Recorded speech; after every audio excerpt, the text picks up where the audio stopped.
Our topic today is Future Tech Visions. We're going to look at products, processes, and people. Here to help me through these topics, we have a great panel of presenters. I'm John Galante. I am the president of AE Ventures, folks who produce the Tech Home Builder Summit, and I will be moderating. I am joined by Anya Chrysanthon, who is the track chair for our marketing and sales solutions track here in the online summit. Also joining me is Joe Lautner, who's the track chair for our high volume track in the summit, and Ernest Morgan, who's been contributing to sessions on the multifamily side of things. Our purpose is to provide you with a look over the horizon, not too far over the horizon, just over the horizon, on technology and applications that we feel are going to be important and keys for you, as well as process evolution and improvement and people evolution that's going to be important, again, right over the horizon. And our flow today will be, we'll kick it off with Mr. Lautner, who will talk about the products and application side of things, then to Ernest for buyer journeys, which will be the process piece, and Anya will talk about the evolution of the new home salesperson, not death of the salesperson, but the evolution of the new home salesperson in light of all of the changes with technology and digital. So that's our flow for today. And without further ado, let me kick it over to Joe. Joe Lautner, take it away. Thank you very much, John. I was going to start today talking a little bit about the tech home taxonomy. And during the preparation for the sessions, we really went through and discovered it's fairly obvious, but tech is creeping into all four corners of the house. And the takeaway from the panelists that we worked with and a lot of the builder input is the importance for a need of picking a platform and ensuring that you've got what you need today based on tech solutions that everyone is using and looking for, but also extends and is applicable to things that are evolving. And we'll touch on some of those things that we identified as ready for today and also what's just coming around the corner. The other thing that was very important is the need to merchandise and develop strong marketing hooks to all the tech benefits. And the primary goal is to attract more buyers to each development. So in our first session on security, John, we looked at how security, the investment builders are making in security, the ROI is a lot broader now.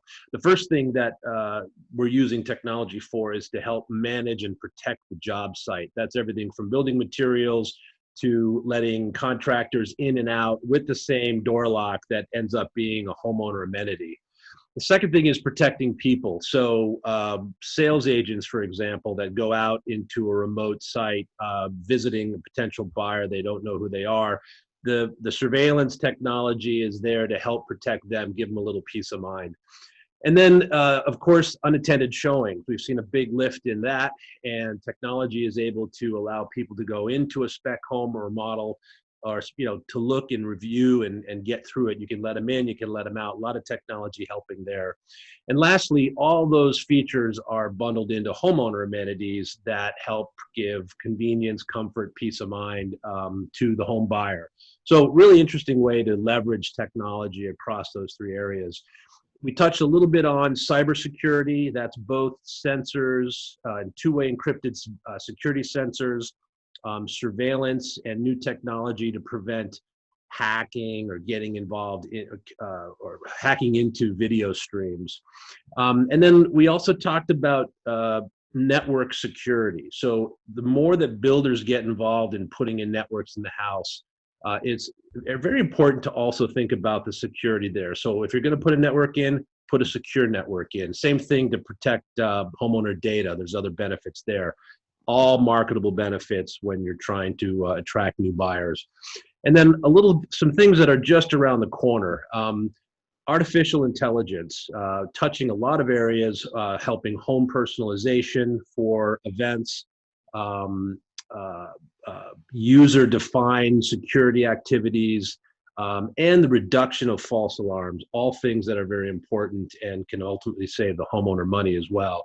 Drone surveillance was one we talked about. This is the ability for a drone to lift off out of a box and provide, think about surveillance sort of up at 30,000 feet, but just over your house so you can get a full property view. Yeah. So this is a major category, security, and it was one that was awfully slow moving for about 30, 40, 50 years. But you look at the pace of innovation and how the applications for security are expanding prior to occupancy of the home, actually securing the asset of the new home and those people flows before the home is occupied. The cyber piece, so it's not just physical security now, it's data security. And then getting into some of these more esoteric categories like AI to provide more smarts around the security system, and drones, probably more of a Lux type application for somebody who's got a big grounds to cover and wants to surveil something that was sensed with a photoelectric beam or something like that. Yeah, the other element was how security and automation is really blurring, and features like thermostats and light switches, which provided, they do provide convenience and peace or comfort benefits and ambiance benefits. They're also now majorly connected to home security in a number of ways. And it extends to the video doorbell, the door lock, and the garage door opener. So all these things provide multiple benefits of convenience and safety. And it's important to get all of those things embedded in your marketing, because you really add, you get additional value for those multiple benefits of a product. And just to touch a little more on the automation side, voice is a major player. The growth in that is exponential on who's including voice. But with voice and the way you get voice control in the house comes privacy. And so we talked a little bit about ways to have that voice control, but not feel like Big Brother's always paying attention and looking over you. Those are things that are going to be more important to homeowners, is that privacy. Personalization, again, it's event-driven activity based on user occupant and where the user is in the home, and how we can pick that up and provide personalized features and automation to the homeowner. AI plays a game again in this category, where if you're going to go and access a lighting control system or maybe a music favorites, that it's your music favorites that you're seeing when you go to the controls, not your kids, not your parents. And so, adaptive, yeah. Is the vision on this, in terms of right around the corner, that it's a self-learning system, or is this something that's programmed for the homeowner by the integrator and maintained by the integrator? I mean, where are we 12 to 18 months from now? Well, I think across the board, most of the platform developers are trying to embed more end user managed features, so that the integrator might set it up, but yes, some learning to let the homeowner set their favorites and have the flexibility to change those or add to it or delete it. And those are things that are here today and will be emerging trends. More personalization in the hands of the end user. In your view, would be that the homeowner wants to play around with the system like that? I think they do if it's easy. When you're dealing with big, expensive, customized systems where they don't care about making a phone call to get the adjustments with a big bill, I think the production builder market, those buyers are going to look for something that they can do themselves, for the saving of the expense, but it's going to have to be easy. And I know a lot of companies are investing in that personalization at the end user level that is easy to deploy. Cool. And the last is the adaptive technology. This is technology to help people live longer in the house. So living in place solutions, people with disabilities. That's the real promise, I think, for a lot of the automation, is how does an adult child managing a parent remotely, what are the tools they can use to make sure that parent is safe, comfortable, and doesn't feel like they're being monitored, but have that extra element of protection without being intrusive. So we did a session on the new home office and the work from home space. A couple of quick stats I'll share with the group is that Recent studies, the Harvard-backed study, showed that folks are getting about 48 extra minutes a day of work time by saving the commute, et cetera. That's about 5 weeks a year. Many companies are predicting, including companies like Facebook, that up to 50% of their workforce over the next 10 years will be remote. Number of reasons for that. It has to do with not limiting hiring to geographic restrictions of around an area, and just the general, I guess, desire for many people to live in a fun, cool place, affordable, but also, have some big jobs. An interesting point: higher paid, higher educated folks are more likely to stay working from home. If they're going to be looking for new homes, they're going to want and have the budget to fit out a home office or put extra amenities in there. So I think those are things that are really relevant and should lead builders to look at how they can connect with some of that new home lifetime value, that revenue that people will spend on their house at the time they're buying it. And we do have a session on that at the end of today. There's some interesting elements about flexible workspace in smaller areas. How can you do a dual purpose office and a guest room? We got some great input from KB Homes on some concepts they have there.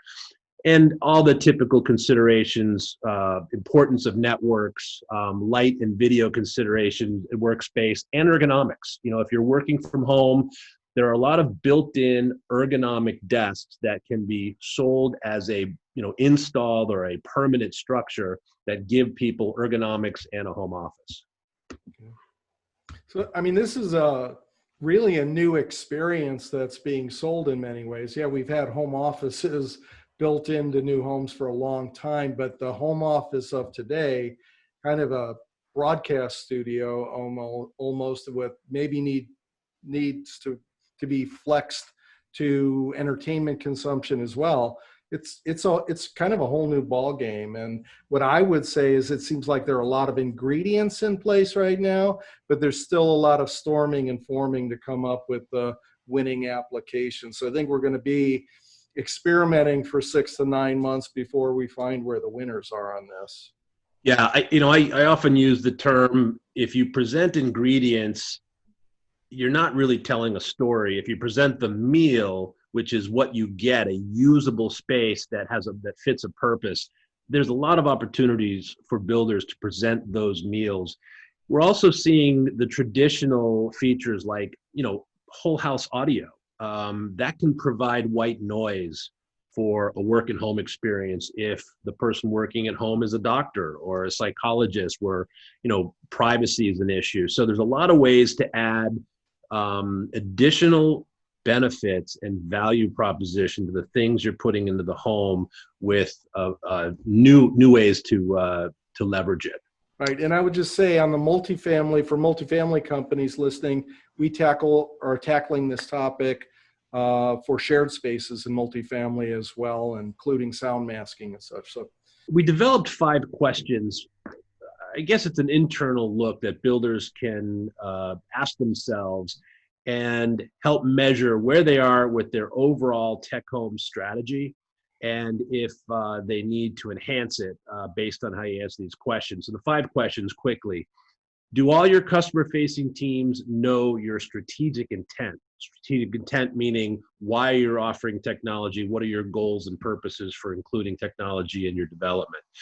2, do your vendors and contractors know your strategic intent? This is important because they're highly connected participants in the program, and they can help make or break the success of it. 3, can your customer-facing teams use and explain the benefits of all your tech offerings? This is critical to make sure that your investment plays through to the options discussion. 4, are you sufficiently leveraging your tech investment in your marketing to attract new buyers? This is very important as well, that you take all that you're putting into your home and make sure that you're using it to bring in incremental buyers to your projects. And lastly, does your tech strategy include healthy home solutions, work from home solutions, and tech to help people live longer in their homes? These are coming. If you don't have that on your roadmap, it's time to dust it off and look a little farther down the runway. And I'll point out that Tech Home Builder produced this Tech Home Merchandising and Marketing Plan. It's a very comprehensive overview of how to form teams, run meetings, and new ways to enhance your strategic intent, merchandising, which is the assortment, and the marketing throughout the sales process. A really hot topic right now is healthy home. It's a big buzz, and there's a lot of true value behind keeping air and water healthy and clean. There's a lot of building materials that are evolving, and not only implementing them into the developments, but leveraging them in your marketing. It is a very hot topic with a variety of demographics. And we talk about air, water, and lighting. Lighting is a cool one right now because there's a lot of evolving technology around natural lighting, human-centric lighting, circadian rhythm, and it's bringing the outdoor light indoors. It's got a lot of well-being, health. It can energize people and also help you get ready for bed. It's still a little on the high end right now, but it's coming. It'll come down market, and it'll be something that people will be looking for. And finally, one of the great topics I really enjoyed was I enjoyed all of them, of course, but the tech kitchens, some really cool products coming to market. And some things to think about for the builder is, there are some smart appliances that are affordable in step-up homes, maybe not your entry-level homes, but there's a great way to have some entry-level smart appliances, smart kitchen features, and have a great upgrade path to some really cool features integrated across multiple appliance categories as well. Grow your own food. I think that's going to be a topic that's going to develop, and whether it's shared gardens for developments or in-home, growing hydroponic type applications. The other thing is there's a lot of smart countertop appliances. And so I think there's going to be some needs for additional storage to have that special sous vide cooking apparatus and the blenders and the Instapots, things like that. I think there's going to be more storage requirements to have that to get out quickly and use. And there's a term I learned, which is precision cooking. And if you like to cook, you think some of this technology sort of takes the fun out of it and solves problems, but that's not always true. It is making sort of some enhancements for the avid home cook, but for folks that want quality food but don't have the time or maybe the interest, precision cooking, pulling frozen foods out that go into a cooking device that over time, that do the thawing and the cooking and then the browning, and really provide some great results. Those are all things I think people will be looking for, especially families that everyone's working and they're all on a move. So that's really all I had today, John. I really enjoyed working with all the participants, and I look forward to hearing what people think about the sessions. Thanks, Joe. Let's throw it over to Ernest Morgan. Ernest, take it away. Thanks, Joe. I am super excited to be able to take you through sort of the next steps of really how this all makes sense and putting the pieces together. So Joe talked about all these different sections of things that we need to think about as far as technology in the home. I got to tell you, if you don't prepare the buyer or the occupant for what to expect from a cost standpoint or an investment standpoint, they typically don't understand what they need to reserve in their budget to accomplish some of these great things that Joe talked about. So when we think about the buyer journey, and in just a moment, we'll talk about the rental market, things that are built for the rental occupants. But when we think about the buyer journey, we have several steps, several different touch points and opportunities where we can make sure that the buyer understands what's available, what's coming, how it's going to impact them, and then start probing and letting them know a little bit about what budget they need to reserve for this. As we know, selling countertops and flooring, a lot of those hard surfaces, they're beautiful. Everyone inside the home understands what those are. They've been living with them for years, and it's many times about aesthetics. A lot of times technology is best when it's never seen and not talked about in those types of things. So when we look at each one of these steps of the journey, you've got the discovery process, which means, the homeowner is trying to figure out, do I want to live in city A or city B. Then they break it down to a community. And then within that community, there may be several builders that are in that community that they're going to shop and try to figure out who has the best product for their budget. And then from there, you can sort of see where all these touch points that come to play. But the biggest thing and the best place for understanding value and investment is going to start in the model home or the design center. And so if we can start preparing each one of the occupants of what's available and that investment, that's going to get to a different take rate at the end of the process and provide a better opportunity for more comfortable living for the occupant. Hey, Ernest. So, Yeah. I mean, state of the market versus, where we should be as we look around the corner in terms of technology being represented in model homes and design centers. I mean, where should we be pushing to as builders on that front? Sure. So that's a very good point. And really what we need to think about is what are the foundations? And some of the foundational products Joe talked about earlier, which is really something as simple as making sure that you've got adequate and sufficient Wi-Fi to handle the objectives of the home. So John, is that what you're thinking of right now? Well, I'm just trying to figure out if we need to present technology more forward in the process, if we need to, how do we do that? How do we do that in such a way that the buyer is apprised of the options, does reserve the budget? I mean, typically technology in a design center or model home has been a little bit of an afterthought. It's been tucked away in corners because a lot of the folks that are explaining feature sets aren't comfortable explaining how some of these products work. So, what's the work to be done by the builders in terms of bringing technology to the equal footing that is appropriate for the moment in terms of consumer demand? Right. I think that I think Anya's going to talk about some of these things in a moment, but the one thing that I would say is we have to be more deliberate about calling out the technology in the home. So for the builder, they need to, as a builder community, we need to make sure that we are calling out and being very deliberate about the technology that the home comes with and really how that translates into a value for the homeowner.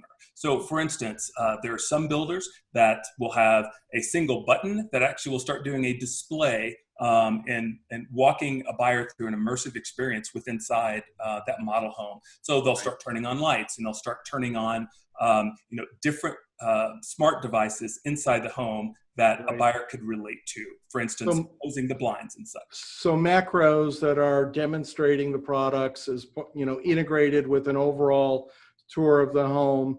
We're at what level of penetration with builders on that sort of approach? Single digits right now? It is single digits right now. Yeah. I'm embarrassed to say, but it is single digits. The ones that are doing it are doing quite well. And I think that other builders are starting to understand that they'll have to duplicate that effort in order to be successful. Yeah. And I think one of the issues, Ernest, has been, the technology industry needs to be a better partner with the builder on in those process areas. To leave that all to the builder and their own devices is a lot of work, right? So it's integrators, it's some of the solution providers that Anya has been working with on her side of the content.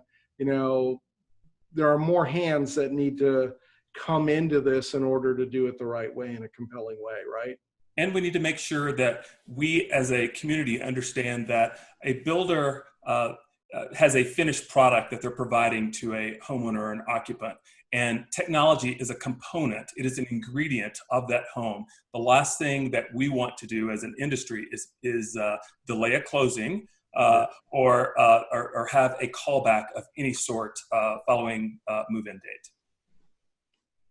The same holds true if you're in multifamily. If you're in multifamily, the same things that I just mentioned about really the buyer journey really is applicable for multifamily in a rental environment. And homeowners are, especially when it comes to branded residential or individuals that are that want a luxury environment, live in a luxury environment, and they want those same conveniences as they would if they were buying a single family home. I'm going to ask Anya. Anya, so we've talked about what the solution is. We've talked about sort of the buyer journey. How do we make this work in the most productive fashion for a builder? Sure, Ernest, thank you so much. And it's amazing to me how quickly technology is evolving, right? I think we've made such a huge stride in the last 5 years. It's been much bigger than over the last 20 years, and it's going to continue to evolve faster and faster. So what Joe mentioned about, what's available to us inside the home and what people are looking for inside the home. But I think it's also how people are buying these homes now, right? So I no longer have to step a foot inside the model home. I can select my home site right at the fingertips of my computer. I can see exactly what that home site looks like in the wintertime, in the summertime. I can see what shade I'm gonna have at 12 o'clock or 1 o'clock if I'm planning to put a pool in there. I can pick my model home online.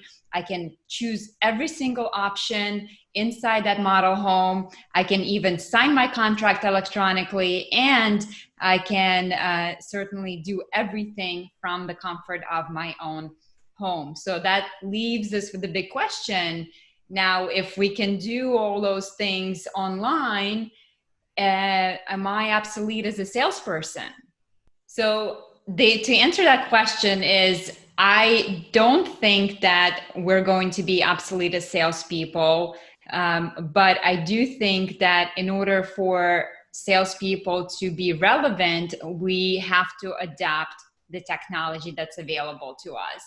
And it's adapting in two ways. One, what Ernest has talked about is, okay, if this is available to me as a salesperson, if I'm selling this technology for my builder and my customers are asking me about it, and I say, I don't know, because guess what? I'm not comfortable using that technology. That's going to be a problem, right? So you as a builder, you have to make sure that you spend the time on educating your salespeople on the technology that's available to their customers, so they are the salesperson and they are the advocate for this technology. Because if they feel uncomfortable with talking about that technology, there's no chance they're going to be able to sell any of that, because customers are not going to be comfortable with that either. And I think it's also the way that we as salespeople interact with our customers going forward. So if you're going to be expecting a customer to walk through the model home, because that's used to be point A in their journey, right? In their customer journey is to go into your model home, to look at the beautiful model and start the conversation with the salesperson. Guess what? You're not going to be seeing the same number of traffic of people coming through your doors any longer.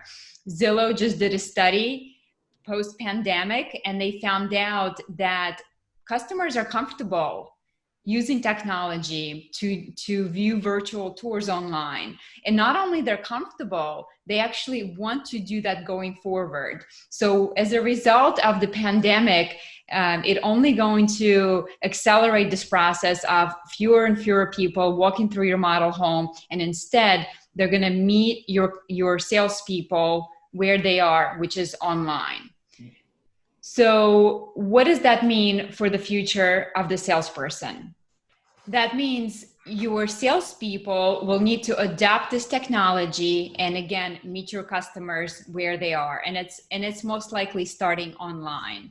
So your salespeople will have to have a combination of marketing skills, technology skills, and sales. So I think for the future of the salesperson, we're going to see a blurred line between that marketing person, the online sales counselor, and the salesperson. It's no longer going to be distinguished roles, because, again, your customers may never make it into that model home. And if you say, okay, well, what value is my salesperson bringing? If they may be meeting customers now at the very last point in their journey when they actually decide to go to the model home, and just to confirm that, in fact, yes, this is exactly what I imagined it to be. How are they adding value? So if they're going to continue to add value as salespeople, then they will need to get comfortable with talking to customers online. That means embracing the Zoom, right? Just like we are embracing this new way of doing keynote and speaking to you over a computer screen. Your salespeople will need to embrace the same technology and make sure they're comfortable doing this. And not every single salesperson is good at this, right? So it's going to be skills that they will need to learn. Yeah. Besides, tell me a little bit more about the marketing piece. When you say they need to develop marketing skills, it's not that they need to become copywriters and designers, right? Mm-hmm. It's about the use of marketing assets, personalizing the delivery of marketing assets. Dig in a little bit on that. Exactly. So if you think about, if I am the salesperson right now, and hopefully your salespeople are responsible for driving traffic to the model home, right? They're not just sitting there waiting for the traffic. Now I'm the salesperson going to be responsible for driving that traffic to my model home, AKA my website, or where the conversation is going to start taking place. So yeah, it's going to be working with maybe creative and the tech people to figure out, okay, so what do I have at my disposal as a salesperson? How can I show my value? And that's going to be my expertise as the new home sales representative, that I know that option A and option B don't go together, but customers often want to ask me about those two options together. How can I direct my customers and provide value? And that's a lot of education. So that's what your salespeople will have to concentrate on, is specializing, educating your customers, and really making sure that they are the guide for your customer in this journey. So a couple of things that I wanted to talk about specifically to tools. So obviously we mentioned Zoom, being comfortable walking customers through virtual tour, not just letting them, hey, go watch it yourself. You want to walk them through that. You want to be there to describe the pros and cons, to get to engage them in that conversation instead of just letting them do that themselves.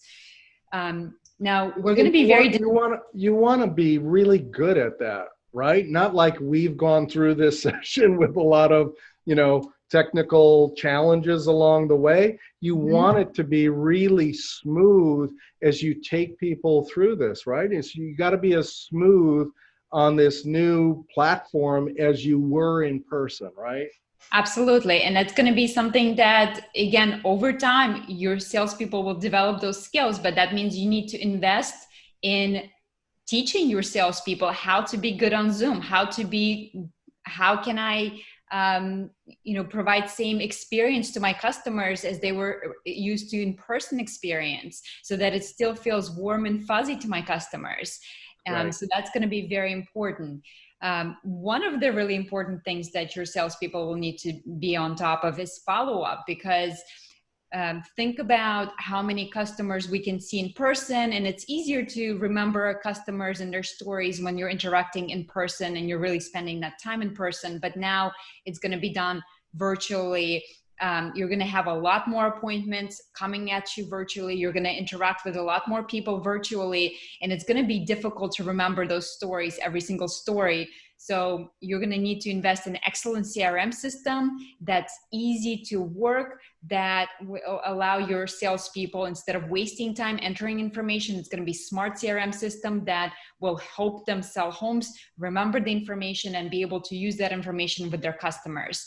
That means automation in that CRM system, right? I can't possibly follow up with every single person that I interact with, right? We tend to reach for the low-hanging fruit, but guess what? Don't miss out on all those other opportunities you have, even if it's down the road. So some of automation that, as in what in CRM? As in, so like a speech recognition tool, so that I'm not keyboarding all this stuff in. Exactly. I mean, you're rewriting the same exact email. You're rewriting the same exact email, and guess what? Now I'm going to be using a lot more video with my customers, right? Because I want to be memorable. I want to create that personal relationship with them. And I'm not going to be able to re-record that video over and over and over again for every single customer. So guess what? I'm going to spend some time recording my video saying, hey, Mr. and Mrs. Customer, it was great speaking with you. I just wanted to put the face to the name so you know who you're dealing with. My name is Anya Crescent, and I've been in new home sales since 2013, yada, yada. This is my story. So now I stand apart from all the other builders because they see my face and they're ready to interact with me as a human being. So I want you to have those recorded. I want you to have them in your CRM system ready to go so that you're not redoing all this work over and over again. You're also going to need to be really, really organized. Right now, customers will have that same expectation of Amazon experience. So that means if they came in touch with an online salesperson and now they're speaking with you, guess what? You better know their story by now. You better know exactly what they want so that they don't have to repeat themselves over to you. So that means you have to be organized. And again, that goes back to having an excellent CRM system. Now, you may be asking, okay, well, you know, tech is moving in such a crazy speed. It is moving in a really fast direction. And really, the salesperson is no longer needed in the sense that we control all the information, right? Customers have all the information that we have, probably even more. They're probably even more familiar with the information because they know a specific model they want, so they've researched the heck out of it. So your salespeople may be worried and saying, well, you know, if they have that same information, where does that leave me? And yes, your salespeople will need to adapt to this new technology in order to be efficient. But guess what? The technology, one thing the technology doesn't have, at least not right now, is it's not able to have emotions. So remember that online or offline, we're still human beings and we're driven by emotions. We're controlled by our emotions. So all the buying decisions that we make as humans is always based on our emotions, right? We buy with emotion, we justify with logic. So this is where the computer is not going to be able to replace you as a salesperson. But that means it's not just showing them the online virtual tour and saying, this is the study, this is this. This is the language you're going to use to evoke the feelings of this brand new home and how you can spend time with your family in this wonderful family room or whatever else. So the way you're going to describe it to them, right? The way you're going to take them through the process, the way you're going to use empathy with your customers, that's not going to change. That's what's going to make you valuable. And just remember that instead of being the guardian of this information and holding on tight to your chest, like pricing for options, because customers expect pricing for options now, and they expect to be able to do it all themselves online on their own time at their own convenience. But really what it's going to come down to is you serving as a guide to your customers, as an expert. So continue to sharpen your skills as a salesperson and be excellent at what you do. Yeah, so it's an interesting set of challenges for the salesperson to become this hybrid in-person and digital social seller. And I think the really interesting thing about what you said is you need to become more efficient and proficient on these tool sets. So in a way, you got to become a better scientist, but you also have to become stronger on your emotional intelligence and your bonding and rapport skills at the same time. And those are, I don't know if they're different spheres of the brain or different spheres of the soul, but it's an interesting combination that's required there to cover all the bases. Mm-hmm.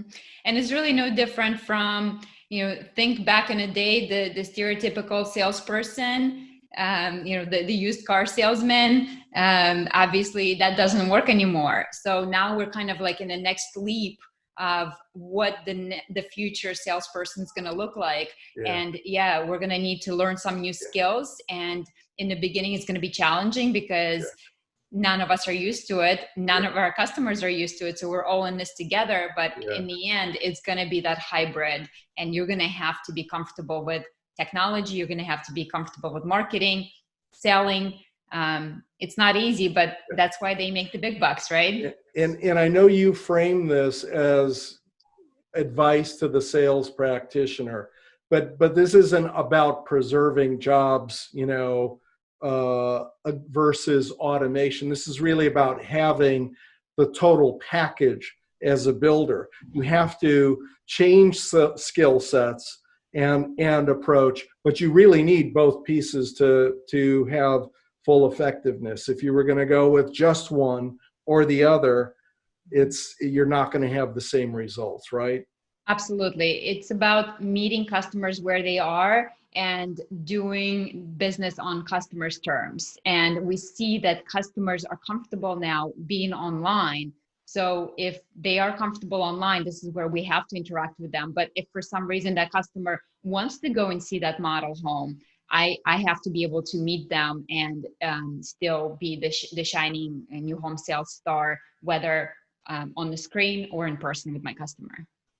Super. Well, thank you for taking us through those great observations and ideas for the future. And I did want to just bring our presenter slide back up. Hopefully we gave you a good look at the tech that's around the corner and some process improvements and the people evolution piece. You've got email addresses for all of us there if you need to follow up with us for more information and advice. Thank you so much, presenters, for your great commentary and advice. And thanks to everyone for joining us.